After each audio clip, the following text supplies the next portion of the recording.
Bonjour, aujourd'hui on va revenir un petit peu sur Robotech Defenders avec de nouveau une maquette issue du monde de Dougram et un mecha que je trouve magnifique dans le sens où ça rappelle un tank, mais au lieu d'avoir des roues ou des chenilles, eh bien il s'agit de pattes.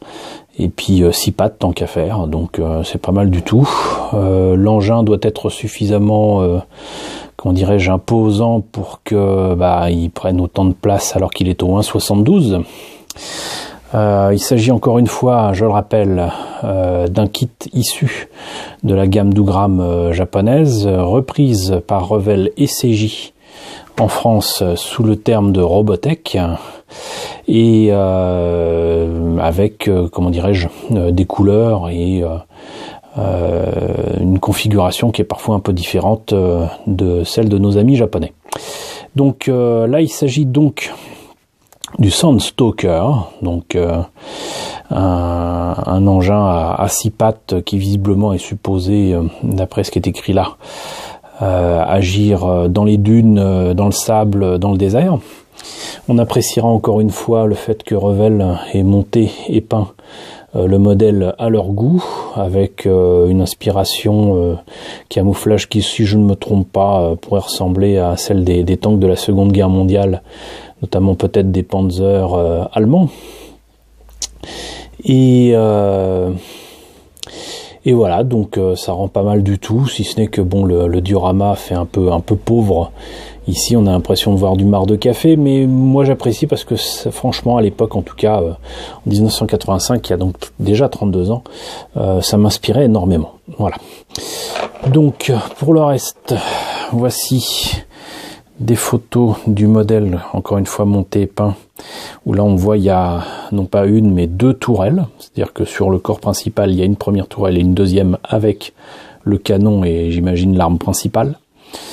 C'est assez étonnant de voir d'ailleurs que il n'y a que des lance-roquettes sur les côtés et un canon ici, une petite mitrailleuse j'imagine là, mais il en impose, mais au final il n'a pas l'air d'être quand même surarmé. Et donc les jambes articulées que vous voyez là. Alors qu'est-ce que ça raconte? Jambes articulées, tourelle rotative, écoutille, position ouverte ou fermée, 2 personnages inclus, des calcomanies en couleur. Bon, super. À l'époque, celui-là m'avait coûté donc apparemment 39 francs. Et en publicité de l'autre côté, nous avons 2 autres maquettes qui sont le Ice Rover, apparemment qui était au 1,72 et 1,48. Je l'ai jamais trouvé celui-là, mais il n'est pas indispensable, c'est pas un robot. Et Dromedine, qui doit être la version 1,72 d'un robot que lui j'ai par contre au 1,48. Donc voilà ce que ça donne pour la boîte. On va voir maintenant ce que ça donne à l'intérieur. Alors, petite précision, il semblerait que à un moment donné, j'ai perdu les pièces qui permettaient de mettre ici des phares, comme on voit ici là sur l'illustration.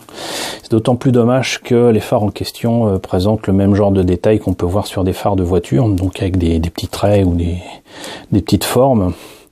Et donc malheureusement j'ai dû chercher de quoi agrémenter ça. Alors j'ai commencé par trouver, vous savez que j'aime bien les petits cabochons. J'ai commencé par trouver là des punaises avec des formes très particulières qui éventuellement pourraient aller exactement dans la pièce. Si je la présente pas, ça risque pas d'aider. Enfin, normalement ça rentre. Si je la sortais du sachet peut-être. Hop là. Donc éventuellement ça pourrait aller. Sinon, même s'il y a déjà des détails à l'intérieur ici, qui permettraient éventuellement d'ailleurs de mettre des LED pour éclairer vraiment la maquette.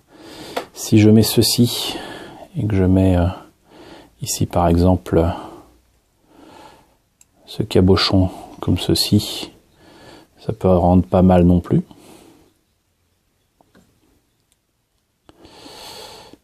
Moi je trouve ça sympa.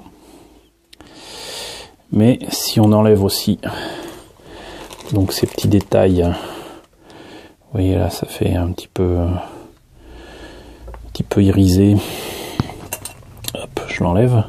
Si je les mets à l'envers et que je les mets dedans, c'est marrant, j'ai l'impression qu'il y en a un qui est plus gros que l'autre, mais oui, apparemment il y en a un qui est plus gros que l'autre. Donc je m'étais trompé. Hop. Je peux éventuellement faire ça, toujours en laissant la LED à l'intérieur, si je veux éclairer. Ça rend pas mal du tout. Et si ça c'est trop gros, j'en ai des plus petits que vous ne verrez pas ici, sinon je risque de les faire tomber. Je peux même les mettre en couleur. Enfin voilà, donc je crois savoir ce que j'ai fait d'ailleurs de ces pièces là. À un moment j'avais trouvé dans mes pièces des morceaux de phare qui correspondent à la forme qu'il y a là. Et je voulais les utiliser sur mon Glatank que je vous ai déjà présenté, qui est donc le tank de Nadia, le secret de l'eau bleue.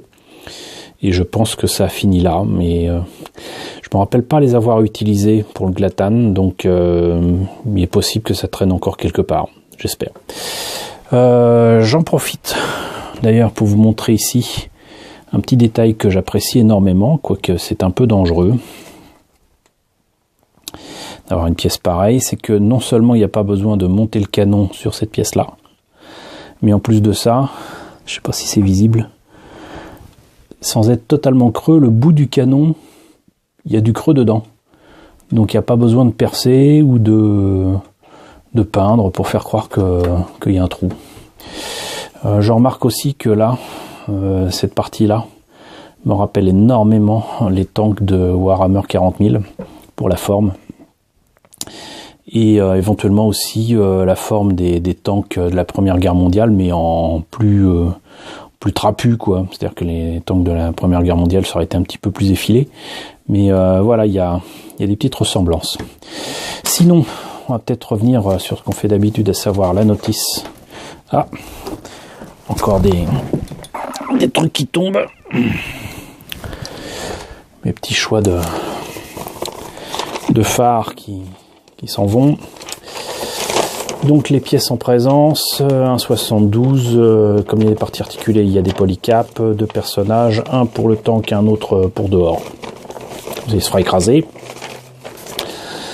Pardon.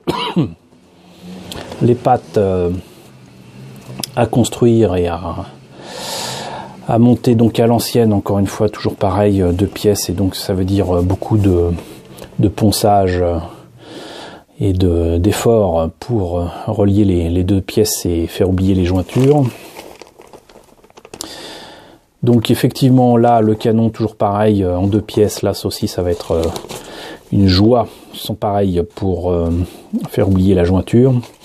La première tourelle, les personnages, la première tourelle terminée avec des antennes énormes. La deuxième tourelle sur laquelle se place la première tourelle, pouf, comme ça on a les 2. On peut mettre le personnage là ou là. Ça aurait été bien quand même d'en avoir 2.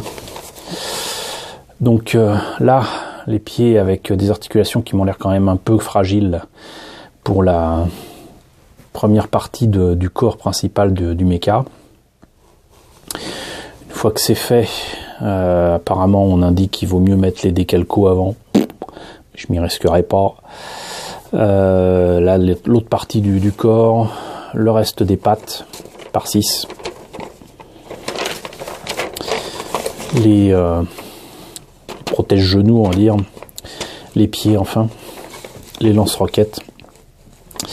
Des attaches qui se trouvent à l'avant du mecha.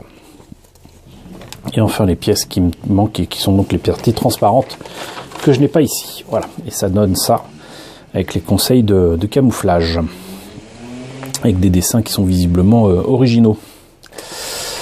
On a une planche de décalco extrêmement bien fournie, puisque ça permet de faire différents mechas avec différents numéros et différentes immatriculations, on va dire, et des marquages que je trouve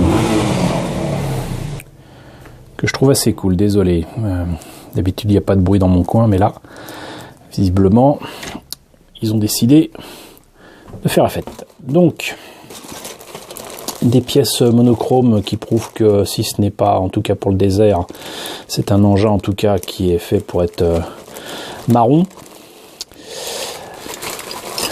Et malgré l'âge, j'ai pas perdu beaucoup de pièces à part encore une fois ces pièces transparentes qui étaient les phares. Et je pense que c'était certainement quelque chose de plus ou moins voulu de ma part.